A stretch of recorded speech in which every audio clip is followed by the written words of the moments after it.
Masyado ng undermanned ang police force natin, Mayor. Good morning, sir. Kagabi, dalawa na naman ang sugatan.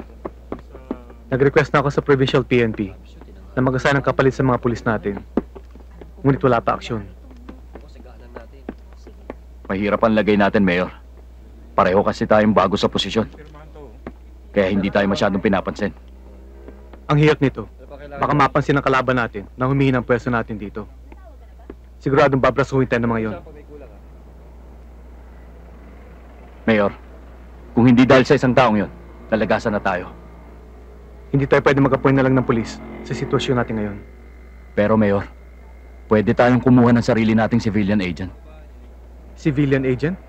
Parang mersenaryo. Pero nasa atin ang loyalty nun. Tayo rin ang magpapasweldo. Mahirap maghanap ng taong mapagkakatiwalaan, Hepe. Meron na akong naisip. At nasubukan ko na. Hindi ka dapat nasasangkot sa mga ganung pangyayari. Nasa peligro si Hepe.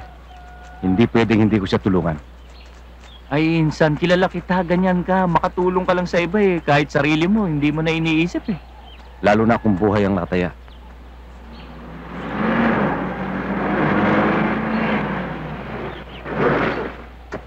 May bisita ka yata.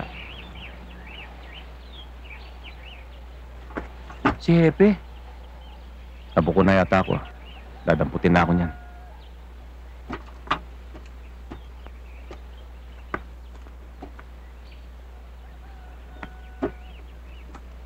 Naku, sinumbong ka yata ni Kara tsaka ni Jimboy. Paano ko susumbong Wala namang alam yung mga yan. Baka sakali ikaw. Ako? Bakit ako? Ano kala mo sa akin? Pinsan ni Judas? Hepe, punta na natin. Hihintayin ko na lang kayo dito. Tara. Kayo na lang. Tara nga, halika, kausapin natin. Sinabi mo ba kay Hepe na misis mo ko? Bakit ka sa akin hinahanap? Ang sabi ko, nakatira ako kay Abe. Hindi ko sinabing misis kita. Baka sinabi mong kalibin mo. Eh, ba't kasi sinama nyo rito? Importante daw kasi. Tungkol kay Romel.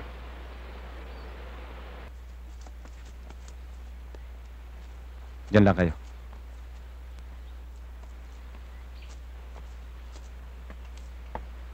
Romel, hindi ko alam na dito ka rin pala nakatira. Sana hindi ko na naabala sina Kara at si Jimboy.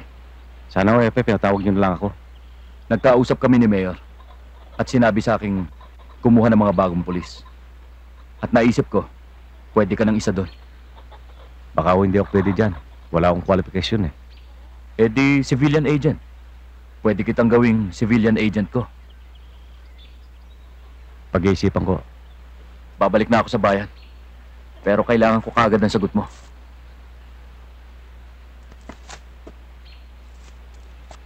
Sasabay na lang ako ulit kay Hepe. Sabi, nahuli ako. Tara. Uy, ito parang buntot ni Kara. Maaga kayo sa club, ha?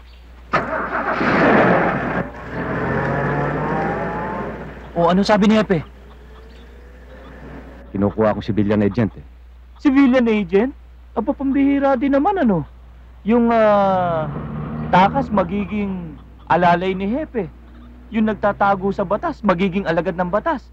Believe it or not ito, only in the Philippines. Lalo kung delikado nito. Pag nalaman puganti ako. O, edi kapag delikado, sumibat ka. Lumipat ka ng ibang bayan. Ano, tanggapin mo na.